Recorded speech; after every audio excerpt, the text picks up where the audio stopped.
ठीक है, चलिए आपका आज का क्लास स्टार्ट करते हैं। तो आज हम वेव्स वाला आपका चैप्टर पढ़ेंगे। अभी तक हमने क्या देखा, एसएचएम के बारे में देखा। ठीक है, एसएचएम पढ़ने के बाद आता है वेव्स। अब एसएचएम पढ़ने के बाद ही वेव्स क्यों आता है?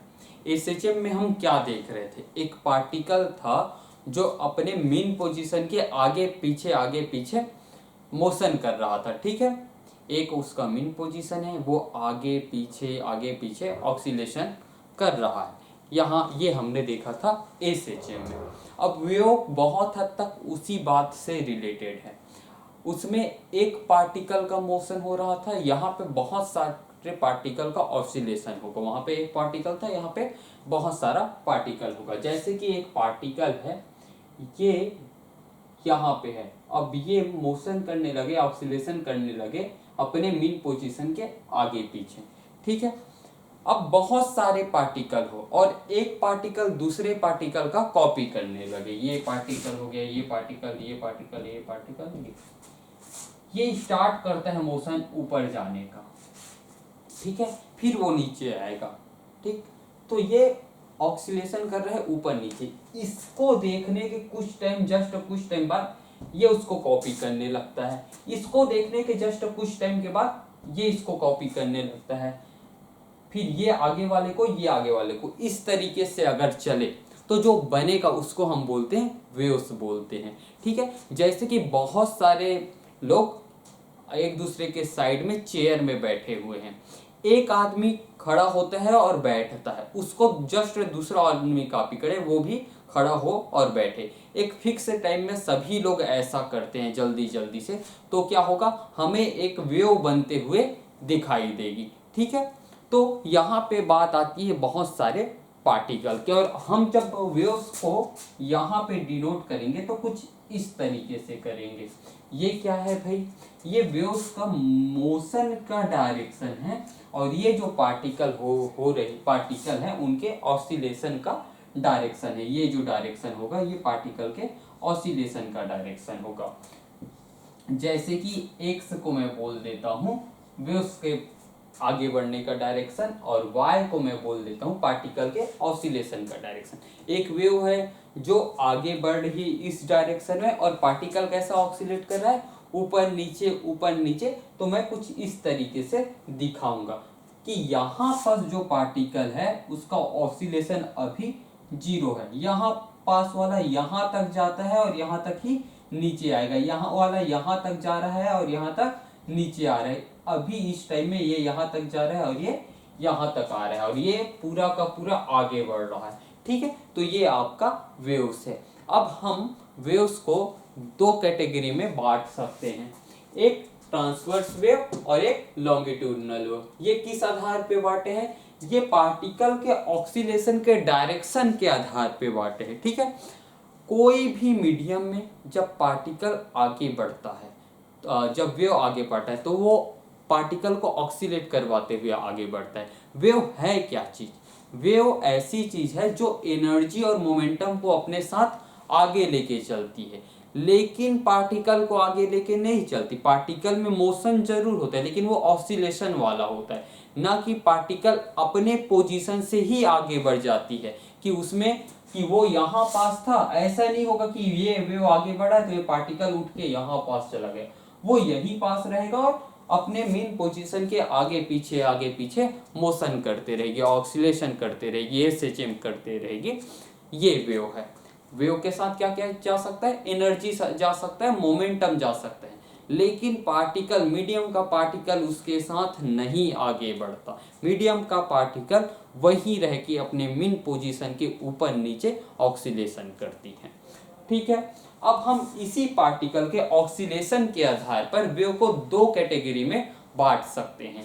पहला जो कैटेगरी है वो है ट्रांसवर्स वेव का, और दूसरा जो है लॉन्गिट्यूडिनल वेव होते हैं। जितने भी वेव होते हैं हम दोनों में बांट सकते हैं, जितना भी हम यहाँ पे स्टडी करने वाले हैं उनको दो कैटेगरी में बांट सकते हैं, एक ट्रांसवर्स एक लॉन्गिट्यूडिनल।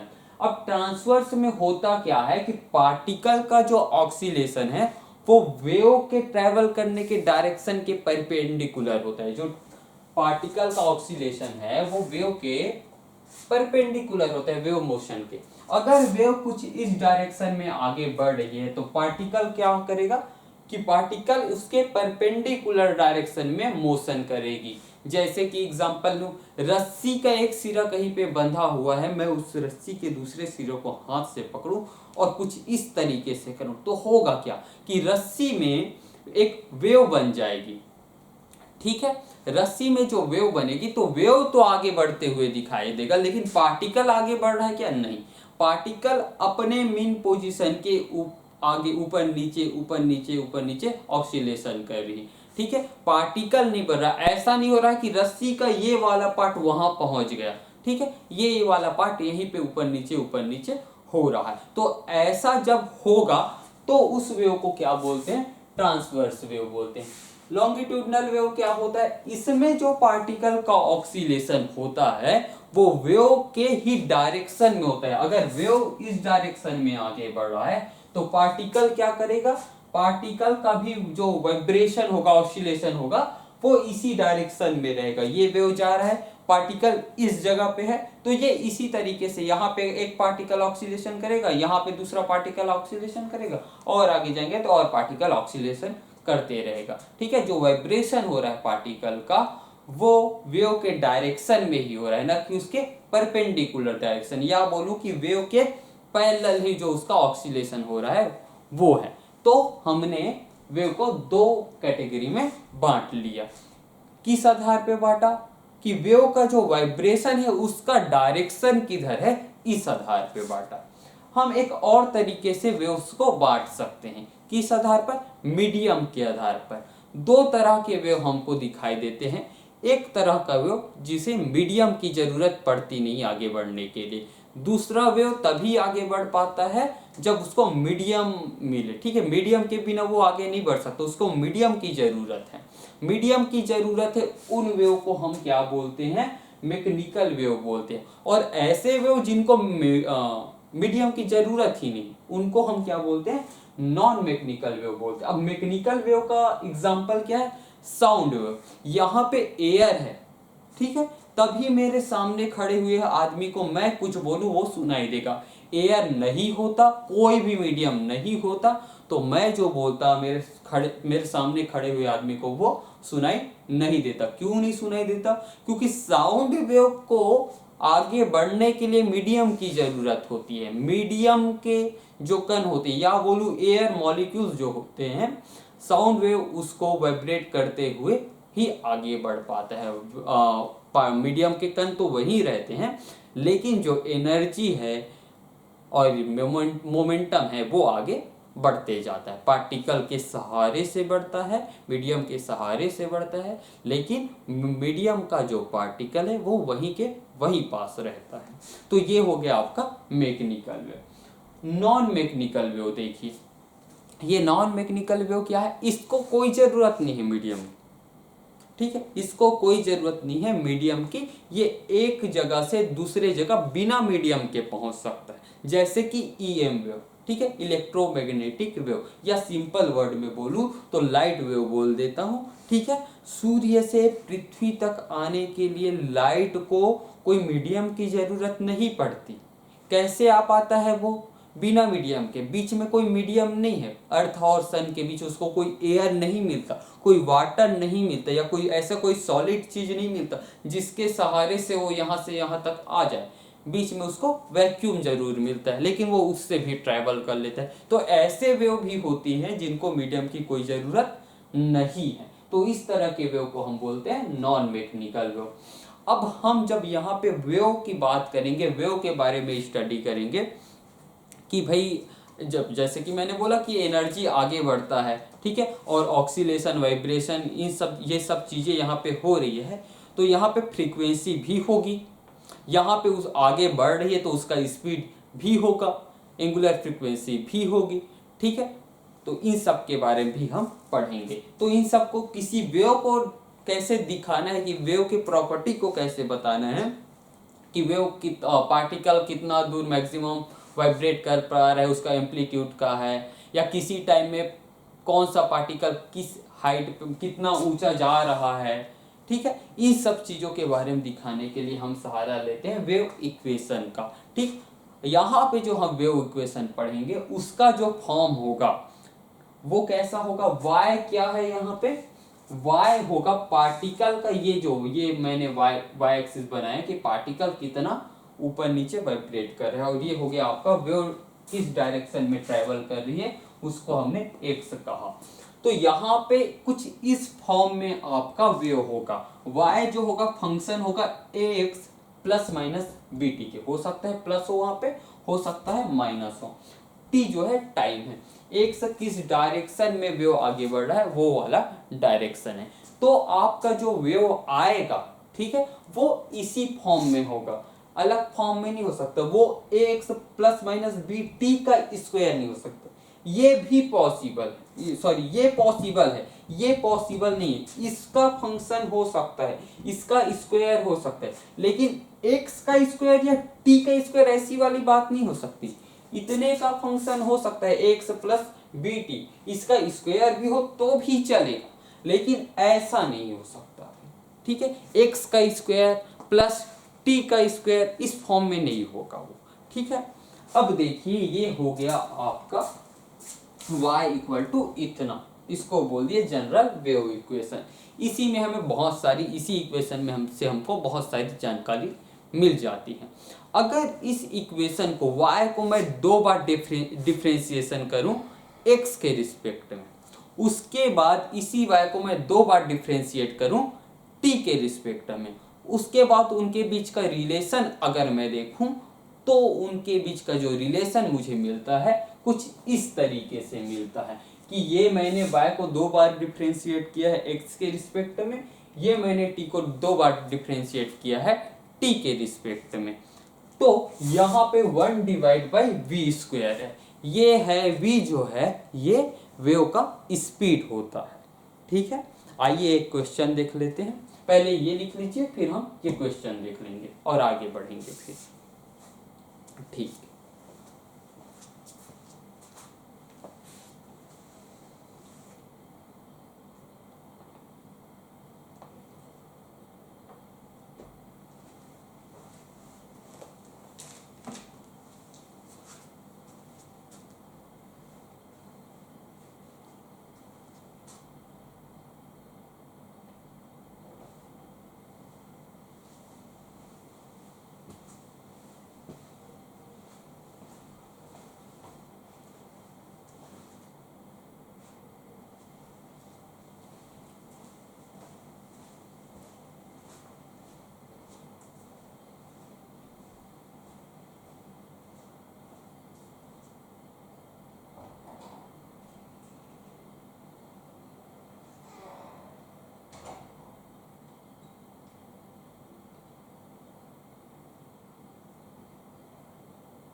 ठीक है, चलिए आगे बढ़ते हैं।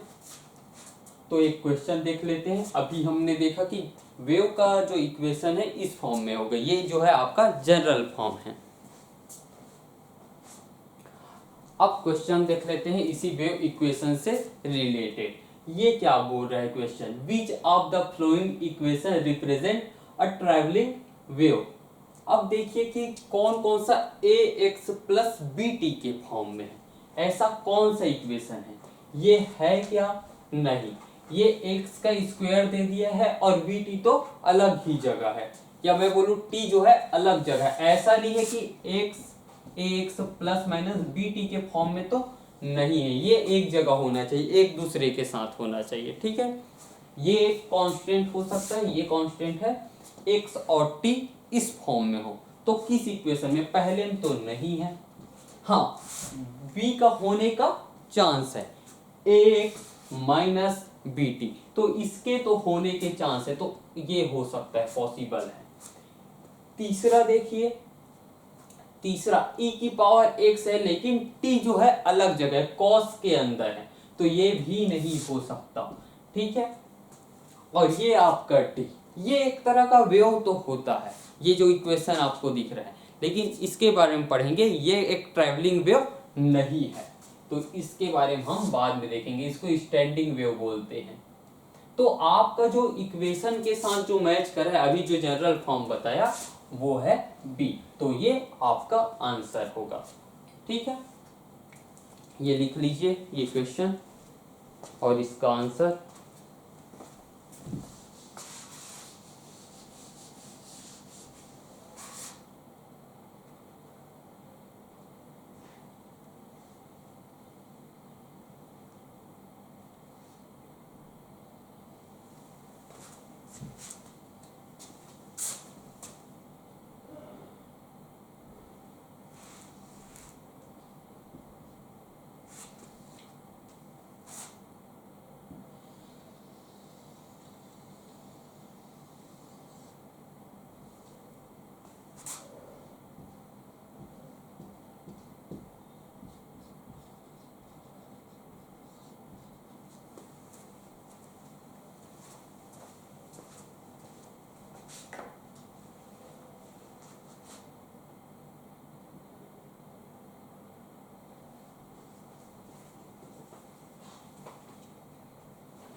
ठीक है, चलिए आगे देखिए।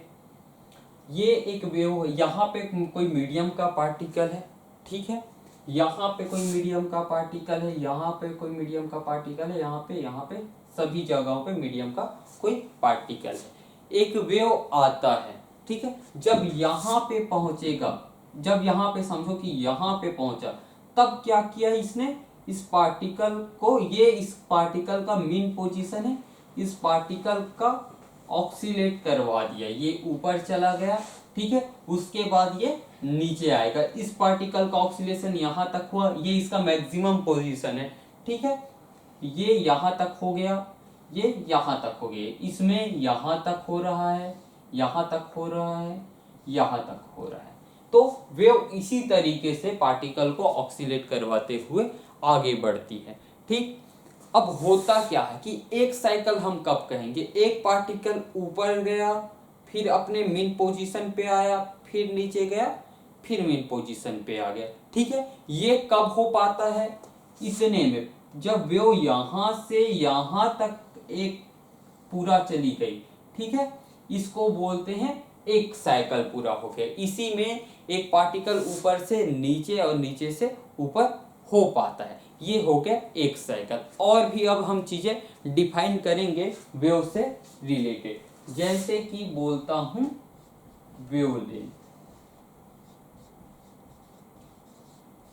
तो भाई वेवलेंथ क्या है, ये जो दूरी है यहां से यहां तक, एक साइकिल पूरे होने की जो दूरी है उसको हम क्या बोलेंगे, वेवलेंथ बोलेंगे। ये यहां से यहां तक हो गया आपका एक साइकिल, और ये वाली जो दूरी हुई इस पॉइंट से इस पॉइंट तक, इसको बोलेंगे हम वेवलेंथ।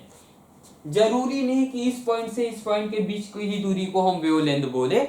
ये वाला जो मैक्सिमम पॉइंट है जिसको क्रेस्ट बोला जाता है, और ये आपका ट्रफ है, ये वाला जो नीचे वाला पॉइंट है ये आपका ट्रफ हो गया, ये आपका क्रेस्ट हो गया। इसको भी क्रेस्ट, इसको भी ट्रफ। जितने भी ऊपर वाले पॉइंट होंगे उसको क्या बोलेंगे? क्रेस्ट, और जितने भी नीचे वाले पॉइंट होंगे उसको क्या बोलेंगे? ट्रफ बोलेंगे। तो ये हो गया आपका वेवलेंथ। अब ये एक साइकिल हो गया। एक क्रेस्ट से उसके जस्ट सामने वाले क्रेस्ट, इन दोनों के बीच की भी डिस्टेंस जो है आपके वेवलेंथ के बराबर होता है। तो हम इतने को भी क्या बोल सकते हैं? वेवलेंथ बोल सकते हैं। या तो ये ट्रफ और ये ट्रफ, इन दोनों के बीच के डिस्टेंस को भी हम क्या बोल सकते हैं? वेवलेंथ बोल सकते हैं। एक वेवलेंथ यहां से यहां तक के बीच की डिस्टेंस कितना हो जाएगा? 2 लेम्डा, 2 वेवलेंथ। एक लेम्डा यहां से यहां तक का होगा, ये दूसरा लेम्डा, 2 लेम्डा यहां से यहां तक के बीच का डिस्टेंस हो गया। अब एम्पलीट्यूड की बात करते हैं। एम्पलीट्यूड क्या है? ये जो इक्वेशन में ए दिख रहा है ना आपको क्वेश्चन में, ये सब क्या है? एम्पलीट्यूड है। तो एम्पलीट्यूड क्या होगा भाई? एम्पलीट्यूड होता है कि ये जो पार्टिकल, इनका मीन पोजीशन है, ये मैक्सिमम ऊपर और नीचे कहां तक जा पा रहे हैं, कितना डिस्टेंस ये तय कर पा रहे हैं, उसी को हम क्या बोलते हैं? एम्पलीट्यूड बोलते हैं।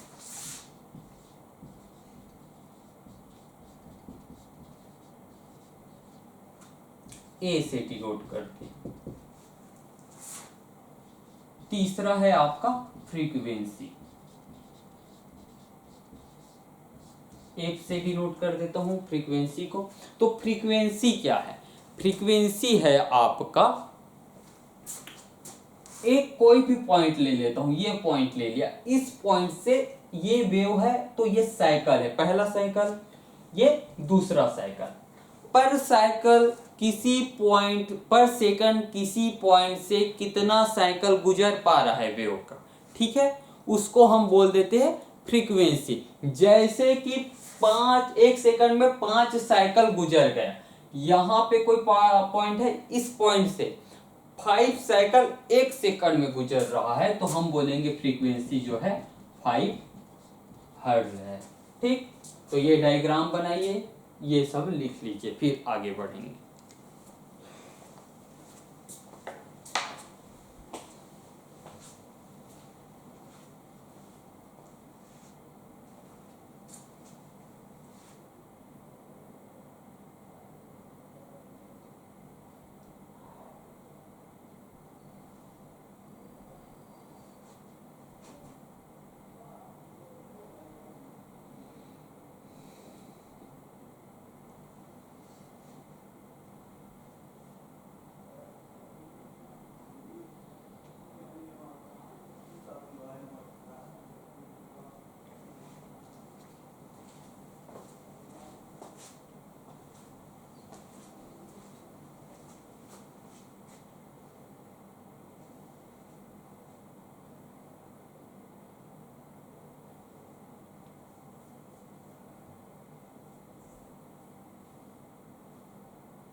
ठीक है, तो चलिए स्पीड के बारे में देखते हैं वेव के।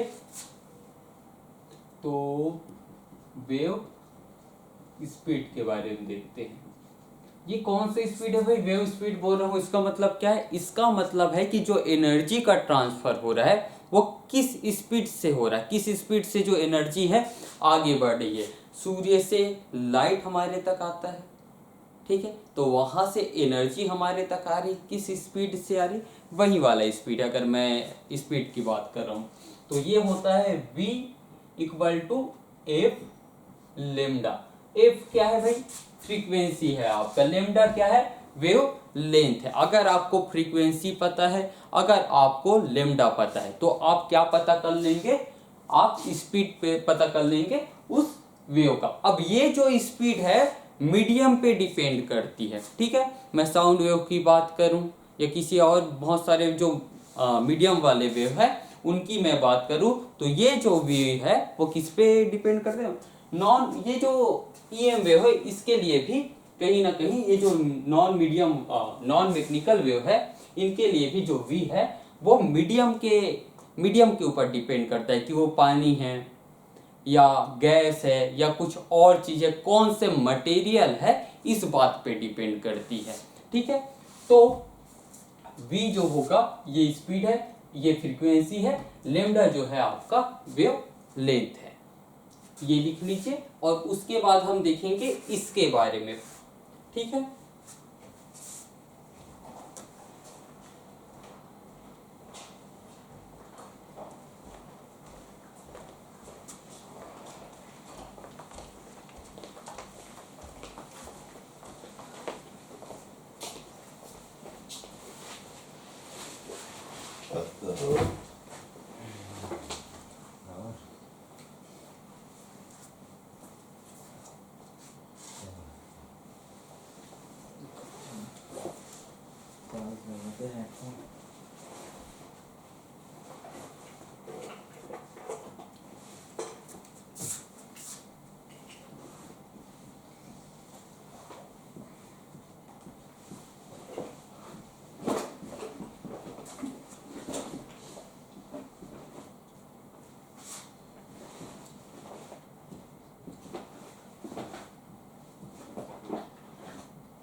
ठीक है, तो ये जो हमने इक्वेशन देखा था वो क्या था?